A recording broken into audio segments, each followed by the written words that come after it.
when you eat 10,000 pennies over a bar bed is they gotta come back up somehow. And I was surprised to find they're actually not bad the second time. All right, hey, this is Nino. Welcome to the Boise Hive podcast. I'm here in the studio today with my engineer, co-executive producer, and co-host Alex Gamble. Say hi, Alex. Hey, And I'm also joined in the studio today by a friend, Andrew, who's going to talk a little bit about his personal pandemic-related experience. Andrew, can you say hi? Hello. All right, cool. So let's get into some Hive stuff. As always, the Hive mission is to prevent suicide within the local music community. And if you talk to enough of people around here, our scope is not just within the local music community. Our reach will extend to anyone that needs help. And there's a number of different things that we do throughout our work week to help. And we'll talk about those. We talk about them on every show. So on Tuesdays, we have Life Recovery, 12 to 1:30. Uh, we also have our Live at the Hive radio replay, 3 to 4, on Tropico FM. You can find them easily on Instagram.com/Tropico FM. And the last Tuesday of every month, we have our musicians meeting, which is just kind of a musicians mixer that you can get together with people in the community and network and things like that. Great event. On Wednesdays, we have Sober Curious, which happens on 6 to 7:30. And I spoke to Anne a little bit recently about that. And the way that she looks at it is it's a class that allows you to prioritize and make a plan on what you are going to do to get sober, which I thought was interesting that I found out a little bit more about it. But it's not necessarily something you don't have to be sober. You don't necessarily have to even know how to do that. But it's a great first step if getting sober is something that's on your mind. Also, the last Wednesday of every month, we have our open mic 6 to 8. And we challenge everyone. We try to get a bunch of different acts in there. You don't have to be a band. You could be a singer. You could be a poet, spoken word, whatever you do. Come down here on the last Wednesday of every month, and we'll get you on that stage. Thursdays we have hip hop, which is 6 to 10, and Fridays we have our Vets Jam It Out from 6 to 9. It's kind of an acoustic vibe jam, although it's not limited to that. You don't have to be a vet whatsoever to enjoy that. But yeah, those are all the kind of things that we have that go on here at the Hive every week. So let's jump right into it. We have our first band feature of the day that I will take care of. This is Mystic Tape Deck with The Smith. And you can find them on Linktree/Mystic Tape Deck. Check them out.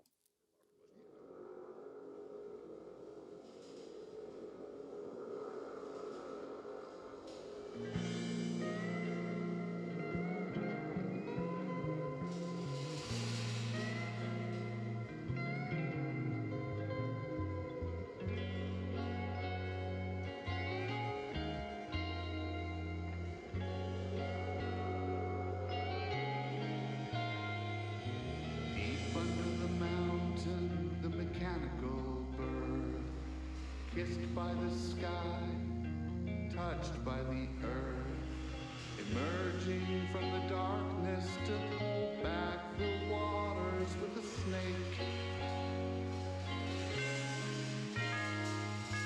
Drawn from the stone, forged in the flame, hammered at the anvil and tempered by the rain. Points for the air. All right, once again, that is Mystic Tape Deck with the song called The Smith. You can find them on Linktree/Mystic Tape Deck. So, as I was mentioning before, I have a friend in the local community named Andrew in the studio today. He is a local musician that I met here at the Hive. Andrew, we'll start out by talking about that. Can you tell us a little bit more about your music project that you do? Yeah. Oh, yes. I love the music that I do. I have a background in many styles, but mainly classical and jazz. But I've been getting into electronic equipment lately and have been doing performances that are completely improvised based off of the electronic instruments that I have. I've got some keyboards and some semi-modular equipment and a drum machine, and so it's I really love that music. I feel like it's really, it's just a fun vibe, and it's fun to go in all sorts of musical directions based off of the moment. I think there's something really special, especially about improvised music, because you get it's like the moment you get to celebrate the present moment, and it's fresh And and that comes through. yeah. Can you tell and it definitely comes through. But you're pretty humble, because when you say the classical, I mean, I watch you play, and the jazz piano that you do Yeah. is absolutely top notch, wonderful. Thank you. And I really like when you have like the combination of, I don't want to pigeonhole you into a genre, but I get like a house vibe Yes, when you I've been put the beats on right it. when you add the beats. It's It definitely pretty clean, man. yeah, and that's it's good that you say that, because that's something I feel like that music is going to be really really awesome in different s- settings, different house settings, like Instrumental music yeah, is on the rise right now. yeah, In Europe, I always feel like we're behind the times when it comes to right. instrumental It's music, it's because in uh-huh, Europe, that's the majority of the radio space. yeah, Is all instrumental wow, electronic music. uh-huh, And like here it's like the opposite. Like it's a lot of rock and roll, right, and which I love yeah, absolutely. It yeah, transcends language. Yep. It's important. yes, Yep, absolutely. yeah, and But we're behind the times when I it comes to know, electronic yeah. music, but we're getting there. We're And getting there. I have been writing more of my own songs, and there's definitely I love lyrics. There's definitely a place for those, for words, music with words. Absolutely. But there's something really nice about just instrumental music. It's like it can transcend uh, words. If you don't have the right words to use, just sit at the piano, and for me, the combination of my background and my education, my training, plus just my interest in Sure. getting some emotions out. That's what I think is really powerful about One, instrumental I music. agree too. The the power of instrumental music knows no boundaries, and I do like when songs have like a really good message. Yeah, Like when a song yeah. has like a really good universal message, to me it Mhm. merited those lyrics. Like Right, that was a exactly. song. Yeah. I've been playing in a band for a long time, writing songs for a very long time, and recently I've kind of found out that like, and my counterpart got me more on this. I can't take credit for this, but it's like he wants the listener to pull what they want from it and what they need from it. Mhm. And he goes, if we ever have like a message that we want to get out vocally, we'll write a song with lyrics. Yeah, exactly. But If he's the like, yeah, but if if the we message don't have requires it, why are lyrics, we going yeah. to make this weird Mhm. message and give it to people and let them interpret it the way they want to interpret it, when it was just us basically putting catchy words down Yeah. on Uh-huh. paper? And he's not Right. big on that. And I've kind of adopted that vibe, is if you have a message and you got something to say, then say it. But if Mhm. not, then maybe you should look at, appealing to a bigger crowd, and things like that, or with the introduction of electronic or instrumental music, Yeah. to be more specific and kind of let it be what you want it to be, Mhm. without having that. So Yeah. the reason I thank you for that. And again, what is your Instagram? Let's tell the listeners. Yes, Andrew Craig Music. Okay, So it's my perfect. first last name, music. Excellent. So the reason that we have Andrew on the show today is not only because he is within our local music community, but he has a very compelling story about something that happened to him with the pandemic. Unfortunately, he lost his father, and it was something that was very prevalent, especially within the pandemic. I also lost my cousin within this space too. But some of the research that I did, just some rough numbers that I looked at recently when I was kind of devising this program with him today, is that during the pandemic, there's information that supports that there was over 12,000 suicide attempts, and there was over 33,000 actual acts of suicide, and that's a ton, and which is definitely more than normal, and it is specifically related to the pandemic. But it was a hard time for a lot of different people. Their day to day changed. A lot, everyone's day to day changed. Some of these pillars that people had that were holding themselves up were all of a sudden overnight just removed. Whether you knew it was a pillar that you had to have or not, it happened to everyone. And a lot of and I think in my family's experience with my cousin, he was always a go-getter, was in the military, had PTSD, and when he got out, he went right into um, a national security role to where it was just playing for keeps. He's basically in the military, still. right. And then when the pandemic happened, all of a sudden he was like making PBJ sandwiches and like taking his kids to school in the morning. And which, like, for someone like me, I love doing that. But for someone that's never done that ever in his life and then put himself in that situation, like he never fully recovered from that pillar of his life being removed in the pandemic, which again is easier for us to understand now after than it was to see during the fact. But can you tell us a little bit more about what your family experienced within the pandemic with your dad? Yeah, I will. I mean, the details I could go on and on, but we can keep it brief for the most part. He had been suffering with an autoimmune disease that had been affecting his brain and spinal cord, and he was also he was a doctor. He was a dermatologist, and so the his treatment for the autoimmune disorder. He had been getting flare-ups again that had been giving him excruciating pain apparently, but he's good at hiding that pain. Like A lot of the times they are.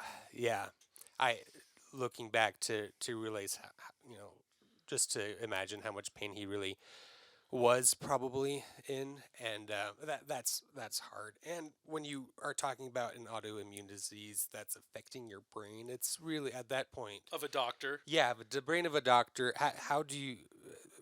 Who knows what is going on in that man's head? What he's thinking about. There's also just the stress of the pandemic and working in the healthcare industry Was there at anything that time. about, sorry, I didn't mean to cut you Yeah. off. Was there anything about like his day-to-day life that looking back that might have changed like within the pandemic that might have aided to that? I'm not. I mean, I'm obviously not the certain pandemic, about it. Yeah. affected everyone. Uh-huh. I think it was. I think there was an added stress. He was just. He really loved his practice that he built, but I think it was. I think he was always in a professional role of, okay, now I'm going to do this. Now I'm going to be a doctor during this time. Um, And then and when he wasn't able to be a doctor, yeah. that could be tough. Well, yeah, I think for the most part he was still working, but there were times when his Flare-ups and was stuff. flare-ups. Yeah, was flare-ups happened they were thinking, oh, maybe Dr. Craig should retire at this point. But that also, that sense of, oh, now Now people are saying I should retire. yeah, that sense I of built this place. helplessness. Yeah, so that there's something to that as well. And obviously it was probably all coming from a place of love, but that's a hard pill to swallow. Yeah. In general. Oh, yeah, On absolutely. top of the modifications that you had to make to even keep a practice open in the pandemic. I Yeah. mean, it couldn't have been more stress. Yeah, just tons and tons of stress, and I look back on his life, and I his I view his life as a success. Like he was a doctor, and really Sure. like he saved Absolutely. lives taking skin cancer out. So like props to my dad. Absolutely. And I feel it as just like uh, it'll always be a tragedy that he got sick and that things that turned out the way it did. But I've chosen to look at his life as a whole piece The of the victories. picture. Yep. Exactly. Well, that last moment does not define his whole entire life. Yeah, exactly. Like, absolutely not. And Right. that's just a fact. And I just want to stop and say that I absolutely appreciate you being vulnerable and wanting to come on the show and talk about these Thank things. you. I know that this is not easy for anyone, and I just want to thank you so much for being here. And we talked a little bit before about when these types of things happen, the family deals with it forever. It's always going to be a family tragedy. There's never going to be this fix or this. It's not a tragedy tragedy anymore. When something like this happens and it's not done, within the natural realm, then it's going to be a tragedy forever. And I think we've talked about ways that we've devised in our life to be able to cope with some of these things. I know that you were saying that some of these things incorporate journaling, therapy, music, meditation, and we're going to break these down a Yeah. little bit. Can you talk about a little bit about the positive things that you've found from journaling and how you allow yourself to do that? Because it's very interesting. Yeah, and I want to begin with, I also I did some therapy sessions as well, and I want to make sure I include that, because that's also at a certain point, I was doing a few weekly sessions during the aftermath, and that was really recommended to or from my therapist to journal. And I ended up feeling like I started it, and I ended up feeling like I was like getting so good at journaling and just sitting down and writing and writing and writing, that I was basically, I was saying the thoughts in my head that I would be telling my therapist, but and I was just imagining that I was talking to her as I was Sure. journaling. And so it was like, I told her, I stopped doing sessions, but it was like, I've got Karen talking to me in my head whenever I'm journaling, and like, Well, she got you to the next yeah, level. I was like, oh wow, I'm like starting to be Seeing like some benefits. self-sufficient, yeah, in my therapy, where like, not that, whatever you need to do to overcome a traumatic experience, you Or do however that. long. Yeah, or however long. I Yeah. understand. Like And for that me, comes through. that journaling was just like, and it's messy, it's raw. You can just say, there was like, there were times where, like, uh I look back, and I was just writing sentences, just kind of being like really overcome by the idea, like, oh, my dad chose to end his life, and my, like, just just me really trying to understand that the same way, like, you're trying to understand like a weird Rubik's cube that doesn't uh Oh, because it's a work. puzzle. It's like, yeah, it's It's a like, puzzle. It why? gets to be a puzzle. Uh-huh. But But therapy and other little yeah. things like that start being those Hmm. pieces that start making Yeah. it make sense. And I like before we were Yeah. talking, you were talking a little bit about this journaling and having like no rules and having it Uh-huh. be like your own personal safe space. Can you talk a little bit more about what that actually means to you? Yeah, because we're conditioned to talk politely, to have manners, and uh, journaling gives you that freedom to, like, if you're if you're feeling mad, if you're feeling angry, if you feel like, you feel dark, just write down this, like, you've got the permission to write that down, and if you want to throw it away later, then you can do that, or if you want to keep it, or if you end up wanting to show it for some reason, have at it. It's totally up to you. But it's just, there's something about uh, allowing your brain the freedom to use language in a way that you aren't accustomed to in everyday life. Like, normally we think of journaling as, oh, today I did this and that, instead of the putting down on words the raw stream of consciousness thoughts that you're feeling and noticing. And so once you do that, you've got, it's like it gives you a document of, oh, this is, I can see what's going on Oh, in my head so now. many benefits from that. Yeah. You can reflect on it. You have it on paper. You don't lose it. You don't Exactly, forget yeah. that you had that thought, as you go on with Right, your day to day. uh-huh. And by coming back to it a lot and that having that reflection, I find that Mm-hmm. to be very beneficial. But something that was kind of leading it, like as you were saying that, where my mind was going was musical journaling. Yeah. Oh, yeah. Because like Mm-hmm. when you don't like, especially if you don't even have to have words. It's Yeah. I'm talking about sound. Yeah. You know, like where if you're having a dark day, or I try to make some type of loop or shape like every day. Right. And I don't always go off of how I'm feeling. I might hear something, get inspired by something else, and try to make something like inspired by. Yeah. But a lot of times, like emotion comes into like when you're making music, and I know that you also said that that's also one of your pillars that Yeah. you use. Yep. But that Yeah. kind of applies to that same thing as being able. Luckily, if you are a musician, then you also have a way to express yourself, and I would wager that you do that as well. Yeah, definitely. And if you look at my SoundCloud, I've actually got many tracks that I've recorded, and some And of they're them moody, vibey. yeah, cool. I'm really excited about them.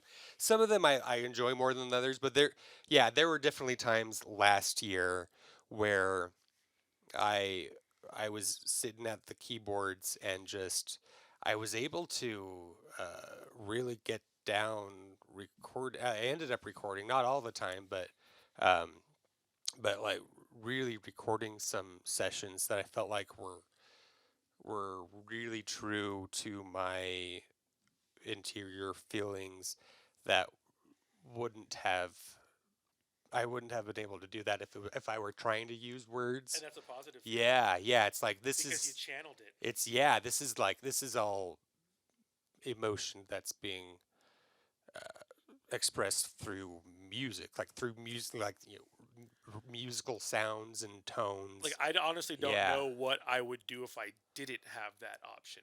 Uh-huh. That's how important it was for me personally. Yeah. It was to look back and hear those songs. Like there was one that I ended up calling "Suicide Cadet."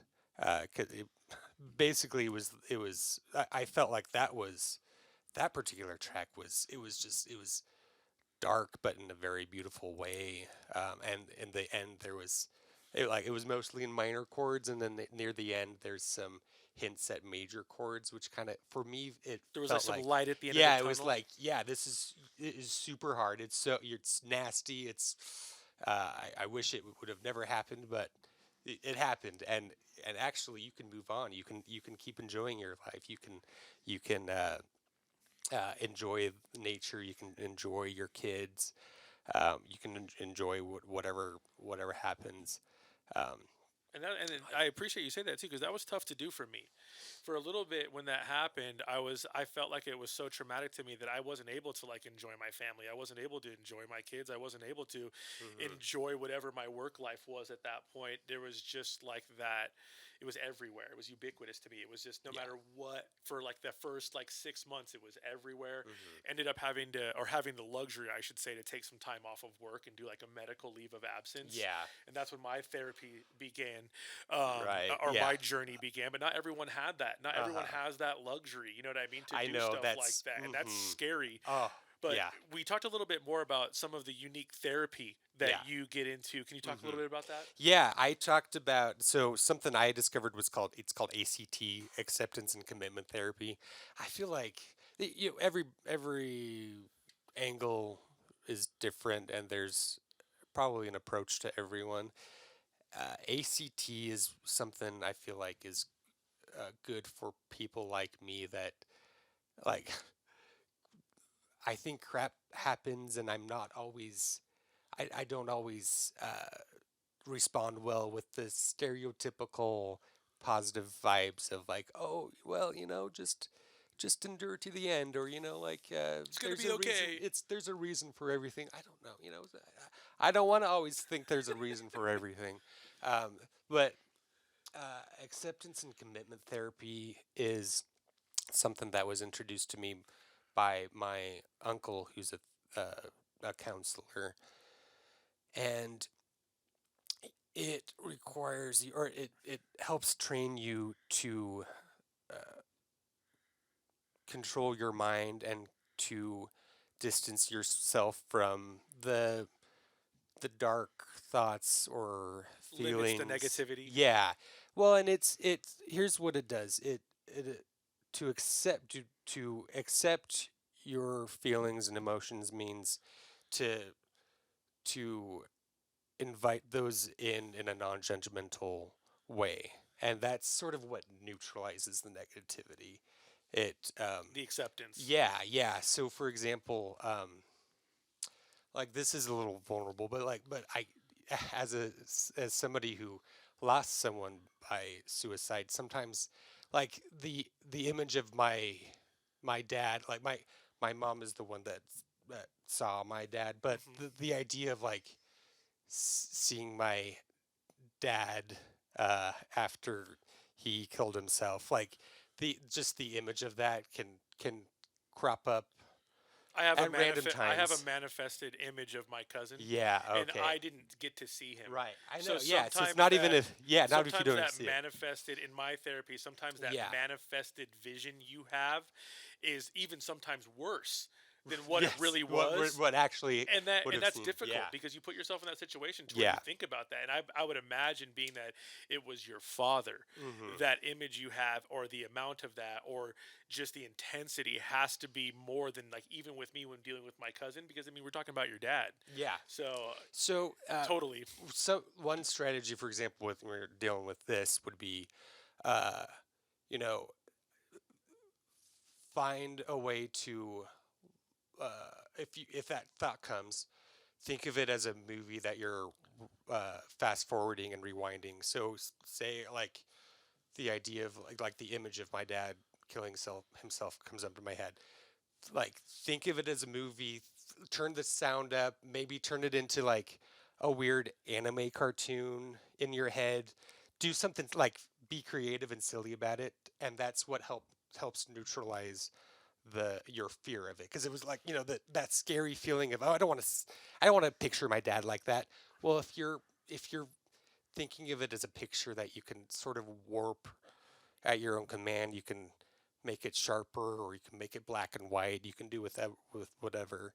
And then It's you can like begin to control it. yeah, you can be it's like it becomes something that is part of your imagination, but it's like you've done something to make it not as scary anymore. So that way And it's also like, not like, but still accepting it. yeah, accepting it and accepting that, like, It's yeah, okay. there's like to my dying days there may be sometimes where the It might image of come my up. dad comes up, and it's like it happens, but I've got some creative tools to make it less scary and more of just a a funny thing that ends up popping up when I'm at the grocery store, and I can deal with it that way. So It's I, interesting. I've yeah. kind of had like similar experiences in terms of just like the involuntary thoughts and like how do Yeah. you control. And I found myself doing a similar thing, and I didn't know that it had a name. I like to hear it Right. articulated the way you just said Uh-huh. is really cool. Yeah, it's based of the people have found it to be similar to certain types of Eastern thought and Buddhism, of accepting, yeah, bad things happen, but it's also part part of it. You're helping your mind understand what parts it can control and not control, and like for example, the flashbacks sometimes will just end up happening to people, but you can make those you can turn your mind can turn those flashbacks into something harmless and Or like a lot. growth. Yeah, uh-huh. Like the, They're never going to stop. yeah, So you have to find a way to accept them Yeah. in a positive way. and to understand another important thing is just understanding that thoughts they can be scary, but they're harmless. Like thoughts aren't going to like Physically bat harm you, you. yeah, beat you with a bat, even though it can feel that way. Yeah, it can feel that way. Like there's something in Buddhism called monkey chatter, which is basically like that stream of consciousness that sometimes is helpful and sometimes isn't. But it's at the end of the day, it's monkey chatter. Basically, it's like it's that more primitive part of your mind that's hooked up to your fight and flight response, Which is more normal than we give it credit for, to have those yeah, thoughts. right. Yeah. Now, talk a little bit more about the meditation that you do, and how you do that and how that's helped you. Yeah, one book that I read was called "Start Where You Are" by Pema Chodron, and she's a practitioner of Tibetan Buddhism, specifically Tonglen Buddhism, and Tonglen meditation is a practice where you start with yourself, focusing on your own feelings and experiences, and then eventually branching out in wider circles of influence with your family and with your community. So, for example, when I lost my dad to suicide, I discovered the practice of first sitting in with myself, breathing, like focusing on my breath as well. That's an important thing. Um, and then feeling I breathed in. So Tonglen means giving and letting, and so there's specific mindsets you have when you're breathing in versus breathing out. So when you breathe in, you're focusing on sort of breathing in the dark, uncomfortable emotions, and then when you breathe out, it's like you're transforming those emotions into light or pleasure or what something positive. So, for example, I would sit in with my own sadness at losing my dad, like breathing in and then sort of trying to breathe out relief to myself, and then um, focusing on my dad, breathing in his sickness and his struggle, and then breathing out hope for him. Like even he's not with us, but I feel like when I do when I breathe out for him, I'm in a way I'm helping him wherever he's Wherever at. that energy Yeah, is. wherever that energy is, and then focusing on my family, breathing in their sadness, breathing out warmth and pleasure to them. Hope, wishing them well, and and then you can do the same thing with community, and you can even do the same thing.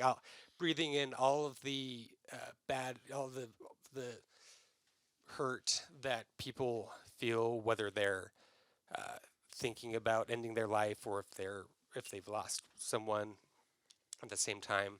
I feel like that was really just incredible. It's simple, but it's a way you can connect yourself with the bigger picture, where you can identify your own hurt and you can see the universality of it. Of we're all struggling, and it's a way to also.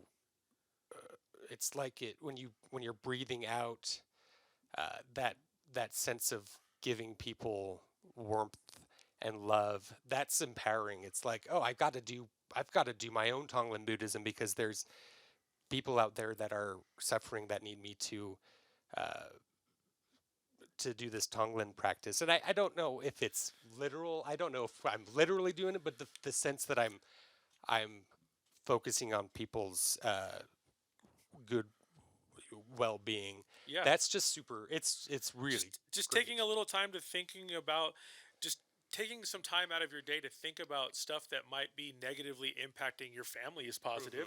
Right. Whether yeah. it's really physically having an impact on that moment, just taking that time to reflect, and just that might lead you to make a change that you're doing personally to make them better. I was even thinking about you could branch that out to not even just your immediate family, but you could do any of your friends, your coworkers, pretty Yeah. much anyone that you encounter. Mhm. You can take a little time to probably think about what could possibly be bothering them, Yeah. and give them a little bit of positive energy, even if it Mhm. doesn't require you to physically do something every time to Right. change it. It's the idea that you're taking time to care about other people, Yes. and that's therapeutic in itself. Yeah, and there's with Tonglen meditation, you're encouraged also to focus on like who you would consider your enemies or who you don't get along with. So if you have a bad or like a coworker you don't get along with, if you take like in your practice, if you take a minute to Breathe them breathe in. in, yeah, be like, okay, I'm going to try and consider the well-being for this person, just for that minute. That's something. You know that, that, And that might get you to a better spot, or that might start the process of you caring about them a little bit yes, more exactly, yeah. because you're taking that, and that Yeah, might I'm like, improve a I'm relationship. practicing what it feels like to care about this person, even though I don't want to. Absolutely. No, absolutely. So, again, we're here with Andrew Craig. This has been absolutely wonderful today. I appreciate you being vulnerable and, talking about your experiences and how you're able to cope with that. This has just been great. Thank you. Thank you. No, thank you. As always, we are the Boise Hive. You can find more information about us on boisehive.org. We have a YouTube channel, which you can search Boise Hive. Our telephone number is 208-344-4994. We also have a Spotify channel. You can search Boise Hive Sessions, which is a collaboration of a ton of great music that's recorded right here within the Hive studio. Once again, this is Nino. I'm in the studio with Alex and Andrew, and this has been the Boise Hive Podcast. Let's go! All right, and playing us out today, we got a feature from Roller Dome. The song is called Can't Breathe. You can check them out on Instagram, just roller.dome. Check them out.